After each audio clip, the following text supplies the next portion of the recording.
Hey everyone, how's it going? This is going to be the first video since I rebranded my channel. I used to be called Blobinati Cuber, that used to be the name of my channel.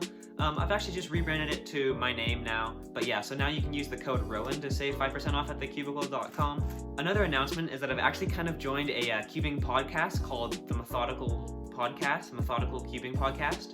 I'm actually not going to be in the first few episodes because of like scheduling conflicts and stuff, but I'll give a link to that in the description, so please watch the episode. It's about like method development and stuff, and we interview Efefri. But anyways, this video is going to be about some cursed methods. Now, these methods I have talked about actually in my my reduction iceberg video, that like super long video about different like weird reduction methods.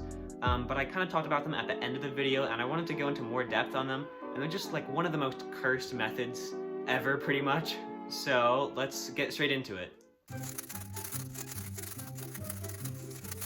So it's called 2xyz method because it reduces a 3x3 into a 2x2, kind of, not really, but like kind of. And then it also uses like x, y, and z rotation algs to like do stuff. There's a Google Docs, I'll leave that in the description, it's where I explain stuff more. But yeah, so because it's actually kind of 2x2 reduction, you do have to solve all the edges first, so that's the first step. So the way I like to do it is I just like to do some EO, pretty basic stuff, and then do those bad edges, and now the EO is done, and then we'll just go ahead and like make a cross, or we can just do like ZZ, I guess, except like fill in these, I guess. So like this, insert those edges, and yep, they're already oriented. I almost got excited there, but then I realized, yeah, they do get oriented. So now we kind of just like ignore the edges, and what we want to do is inspect the puzzle as if it were a 2x2. So let's see, if this were a 2x2, what would I do? I think I'd do like R, F prime here. So I think I want to do an R move here to like start building the white layer. So when you do the R move, it messes up these four edges, but the part of the name that is 2xyz is that we're doing algorithms that rotate the corners separately of the edges. So you can do a Y rotation to the 2x2 without messing up the edges and only messing up these edges. So you're only ever going to do R moves and the rotation algorithms. So let's just go ahead and do the first R move. So I'll just do that like this, and that completes this layer. Let's say now I actually want to do this F move. So I use an algorithm that rotates the 2x2, like in this case I need to do a Y prime.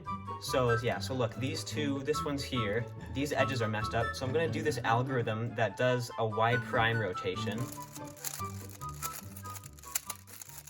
But yeah, so remember how I did an R move here, and then I did the Y rotation algorithm? So when you're doing R moves, you're only ever affecting these four edges and then doing rotation algorithms. So I don't actually want to do this R move, I want to do a U move. Oh yeah, I also generated algorithms that do a U move while doing this, so you don't have to do two rotation algorithms. So F2D, blah blah blah. Why did that go the wrong way? I feel like I keep doing them backwards. Oh, there's an algorithm for U2, so let's do a U2 and then we'll do the R primes, so let's see. Oh yeah, that's a good alg. So yeah, it only ever affects these corners and does other stuff. So let's do an R prime, and then we'll want to do another U2. Yeah, Y prime, but I think I wrote the algs wrong, so it's actually the Y algorithm. Let me try this. Oh yeah, so now it's fine. So now we'll just insert this from the back. So we can do only R moves like normal, and now I just need to do the U move to do this in there. So let's see, what's the U algorithm again? Like that? Yeah, there we go. See, look. We built the first layer, and now we just need to orient this layer like 2x2. And actually, now that our edges lined up by coincidence, we can start on any side we want right now. So let's see. So on bottom we have like an adjacent PBL case, and then if I do like this, then we'll get solved corners, which I don't want. So we'll do this, so we'll get opposite adjacent. Okay, so I'll do RU, R prime, U prime, R prime, FR, F prime. I've never actually done a legit solve of this method. It's just so incredibly tedious having to do an algorithm for every like move. Let's see, so let's do an R.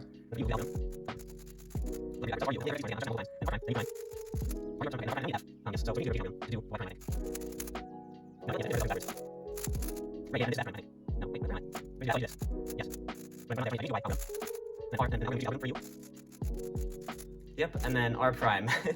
See how long that took? That's just so incredibly tedious and cursed. So now we have opposite PBL and adjacent PBL. So we actually have like this case, RU prime R, F2, undo, undo, undo. So that was the R, and then U prime, R,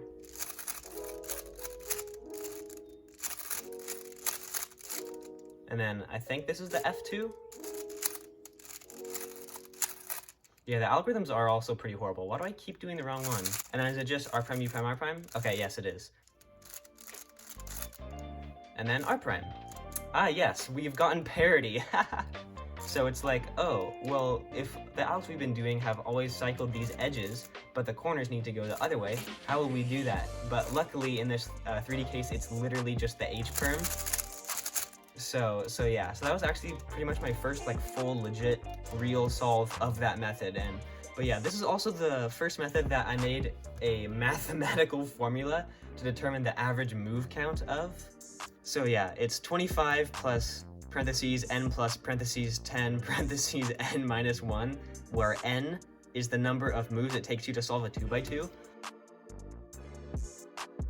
So if you're like brutally optimal, it'll take you 12 moves to solve a 2x2, and plugging that in, it'll take you 169 moves in order to solve the 3x3 using this stupid method. But yeah, so it's just pretty much incredibly cursed. Yeah, I'll leave the Google Docs in the description where you can find some of the algs. I haven't generated all of them because it's just so horrible. Another thing is that you don't need to solve the 2x2 in sync with the 3x3. So when I built the white layer, I could have like built it on orange, for example, and then afterwards done the rotation algs to like realign the 2x2 with the 3x3. But yeah, that was pretty much my 2xyz method. Tell me what you think about it in the comments. Let's move on to the next cursed method. Alright, and the other method that I wanted to share with you guys is fragmented 2x2 reduction on a 4x4.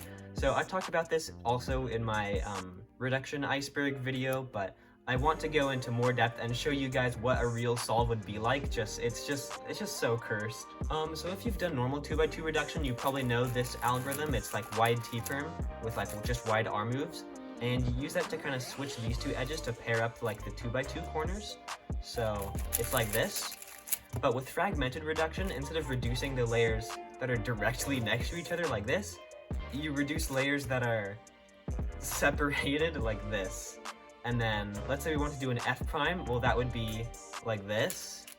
And yes, this is our F prime, believe it or not. So yeah, let's do like RU, R prime, U prime, and see if we get the same result. So R would be like this.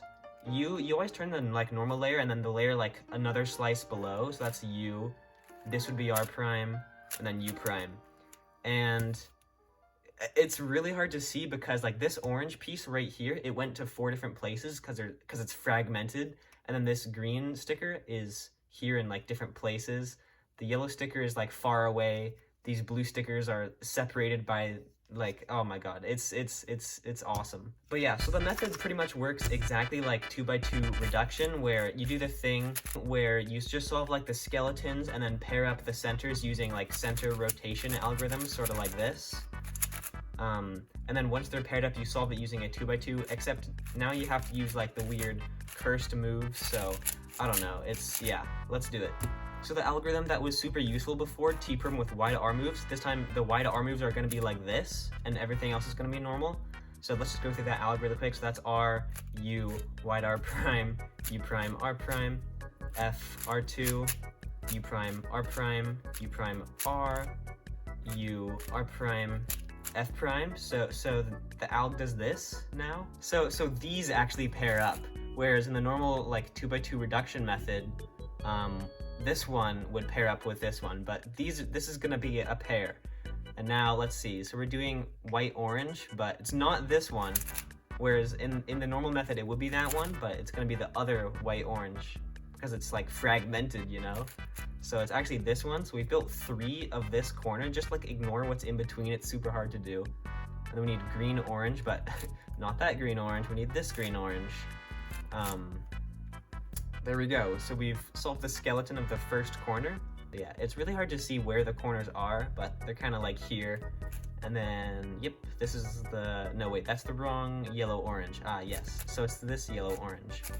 So, like this. All right, so we've paired up this corner and this corner. So now we use 2x2 moves to set up swaps, which is pretty hard. And then, is this the last swap? It is the last swap. Yes, okay, cool. Then we'll bring that down. Oh, I guess we'll bring that down again. Bring that over, bring that up. All right, and then I just need to swap these two, because you see if this white-red goes there, that'll solve this fragmented corner, and this white-blue goes there and solves that one. It's a win-win.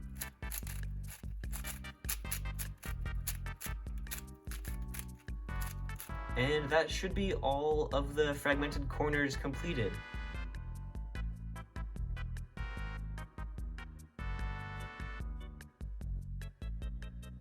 Okay guys, I've finally done it. That actually took me a while because I kept on like messing up, so it's pretty hard to do and just super cursed. But as we can see, yeah, so we have the corners like reduced to a 2x2 but also fragmented. And this leaves the 4x4 in a weird state where there's only 4 colors per side instead of like 6 colors per side. Because it kind of looks scrambled if you don't give it much thought and just like quickly glance at it. But a 2x2, when you scramble it, you can only have like 4 colors per side, right? Because there's only 4 pieces per side. And now that we've reduced it to a 2x2, it's the same thing, but it looks scrambled because it's sort of fragmented. But let's just go ahead and solve this 2x2 here. So we have these 2 corners, insert from the back, and that should be a layer of corners. Interesting patterns. And then we need to orient this side, so we have a pi case, I guess. R, U2, R2, U prime, R2, U prime, R2, U2, R? Yeah, oh my gosh, I'm a genius. This is such a weird puzzle state. What is this? This is so cursed. What? Wait, what? Why is this giving such weird patterns? Okay, what is this? Okay, oh yeah, this is 2 adjacent swaps. So it's something like this. Oh yeah, it is this. It's literally this.